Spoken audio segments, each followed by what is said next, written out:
In the assault phase of Operation Overlord, Southampton was the embarkation port for the British and Canadian forces. Two-thirds of the entire British assault force passed through Southampton. In the weeks and months following D-Day, Southampton became the port of embarkation for troops crossing to France to reinforce the armies there. Between D-Day and the end of the war, about 3.5 million service personnel passed through the port to France. Over 2 million of these were Americans. The following is an article entitled Forgotten Ports, from U.S. Army Staff Sergeant Erwin Swerdlow of the Transportation Corps, who witnessed these events.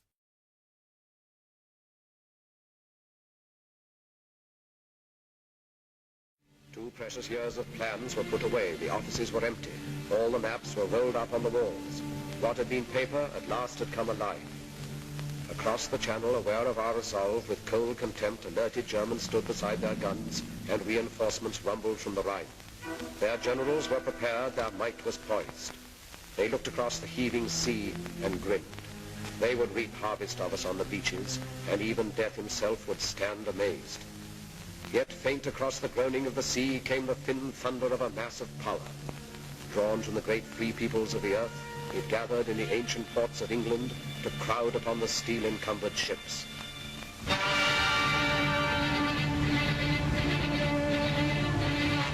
Cherbourg, Antwerp, Le Havre, Rouen, everybody knows what went on at those places.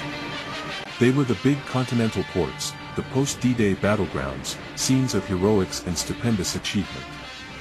As the eyes of the world were riveted on them day after day, the ports of Glasgow, Liverpool, Belfast, the Bristol Channel ports, and even Southampton, in some measure, lapsed into obscurity. These harbors of the United Kingdom base, great and small, became the forgotten ports.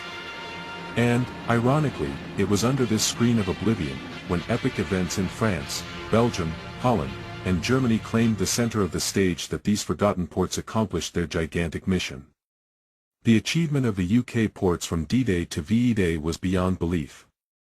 Up to May 8, 1945, a total of 2,483,000 men had been embarked from the UK for the continent, and 3,067,000 tons of supplies and 423,000 vehicles had gone with them.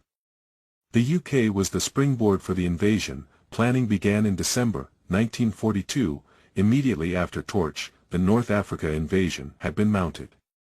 As an operation, Overlord was radically different from Torch. The latter had been a ship-to-shore job.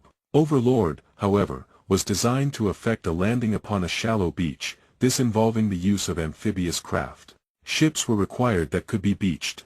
Overlord was strictly a shore-to-shore proposition. The actual loading for D-Day started 3 weeks in advance at the Bristol Channel ports, when the 183 coasters that had been made available to the U.S. Army from British sources were loaded with gasoline and general cargo. The South Coast loaded barges and landing craft tanks. These craft were tucked away in little coves. Preloading started on D-21 and ended D-7. The preload prior to D-Day amounted to 47,000 tons of ammunition, 26,000 tons of packaged POL, the American abbreviation for petroleum oil and lubricants, and 35,000 tons of general cargo. The follow-up forces of the divisions making the assault had to arrive on D+1 and D+2. These units, together with their vehicles, likewise had to be preloaded. 37 specially fitted vessels, Liberty ships, were required to take the vehicles with drivers, while 9 troop ships carried an average of 2,000 personnel each. All men and vehicles were loaded by 2 days prior to D-Day. In planning Overlord, it was decided to use ports for specific commodities. Llanelli, Sharpness, and Port Talbot were used exclusively for POL, Penarth and Foy were ammunition ports. Telegraph poles were collected at Swansea, and heavy engineer and out-of-gauge equipment was stocked at Cardiff. These ports were set up on a self-sufficient basis. Stockpiles of material were accumulated at each. This made it possible for the ports to carry on for 48 hours should supply trains be knocked out by enemy action. The same foresight was exercised in building up a reserve of barges, which carried from 600 to 800 tons of supplies, on the far shore. Directly after D-Day, a number of barges were run up on the beaches at high tide and left there as a nest egg against the possibility of bad weather. This action was justified later when the storm which broke over the beaches shortly after D-Day paralyzed our supply line for 3 days.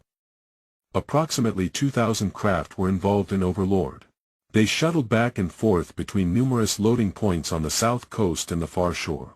The British furnished small passenger vessels which transported additional personnel to anchorages off the beaches. It was Dunkirk in reverse. Following D-Day, vehicles and drivers were given top priority. For this purpose, a fleet of 112 specially fitted Liberty ships went into operation from south coast ports, primarily Southampton. Each carried over 100 vehicles, and approximately 20 ships sailed daily. Loading continued around the clock. At the end of June, 20 additional fitted Liberty ships were provided, bringing the total fleet to 132. Later, as our forces poured onto the continent, Liberty vessels for the transport of cargo were operating a shuttle service from the UK to the beaches and ports. After the assault and the opening of the continental ports, the major portion of supplies came from vessels specially loaded in the United States and held in northern UK waters until required. These were known as preloaders. Cargoes had been carefully selected and stowed so that each vessel could be called as required. At the peak, a maximum of some 200 vessels was involved. With D-Day, the fleet of supply vessels came into full use. By July, the total daily average tonnage being moved increased to 11,000, then mounted to 17,000 tons. Beginning in February, there was once more a step up in outloading from the UK. This coincided with a reduction of shipments from the States. As the European war entered its final phase, the US Army resolved to close its UK depots. The daily average in February 10,000 tons. In March the figure was raised to 15,000 tons and continued at that pace through April and May. Early in May, a month before D-Day, Southampton and its litter of subports became the focus in the preparation for the great outbound movement to the continent. These subports, operated by the 14th Port with headquarters at Southampton, included Portland, Weymouth, Truro, Plymouth, Falmouth, Dartmouth, Hale, Totnes, Hamble, and Poole. The story of Poole, an historic spot, was characteristic of the role played by the numerous small ports which dotted the south coast of England. Before D-Day, it loaded 10 invasion barges with ammunition and POL. The 14th Port never had more than one port company at Poole. Nevertheless, from D-Day to V-Day, 108,000 deadweight tons of POL were outloaded. The work was done by crawler cranes and hand, and was exceedingly tedious. But petrol was number one priority cargo. It had to move. At Hamble, the large British tanker station, the processing of over 500,000 deadweight tons of bulk POL products for the American Army was the sole responsibility of a farm boy from Erie, Kansas. His name is Sergeant David Olson. Southampton, of course, was prepared at all times. When Patton was ripping up Brittany, Southampton was called upon to furnish critical supplies with the necessary vehicles and drivers. Within 24 hours depots were ransacked and Quartermaster Truck Company and Transportation Corps drivers lined up for the job. 3 landing ship tanks were loaded and headed for Brittany. A destroyer escort accompanied them part way, and then left them strictly on their own. When the craft beached, somewhere in the vicinity of Moor Lakes, surprised Frenchmen hailed them as their liberators. Several hours later Patton's units showed up. Southampton had outstripped even the Lightning Patton.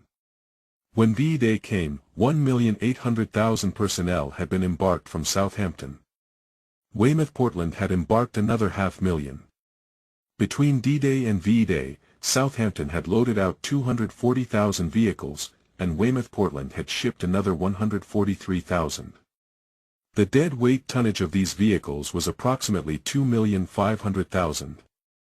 In the same period, the tonnage of vehicles, cargo, POL products, and all other types of cargo handled at Southampton exceeded 2,750,000 deadweight tons. Southampton and other 14th Port installations handled nearly 4 million tons. Between June 6 and May 8 Southampton handled approximately 8,000 vessels. All the subports, together with Southampton, handled slightly over 9,500 ships. Over an 11-month period, the 14th Port handled almost 28 ships a day. Weymouth loaded 2,100 landing ship tanks and 1,500 landing craft tanks. Southampton loaded 1,500 landing ship tanks, 1,700 landing craft tanks, and 1070 motor transport ships. Between D-Day and VE Day, the forgotten ports of the UK gave convincing proof that they also serve who furnish the necessary transportation.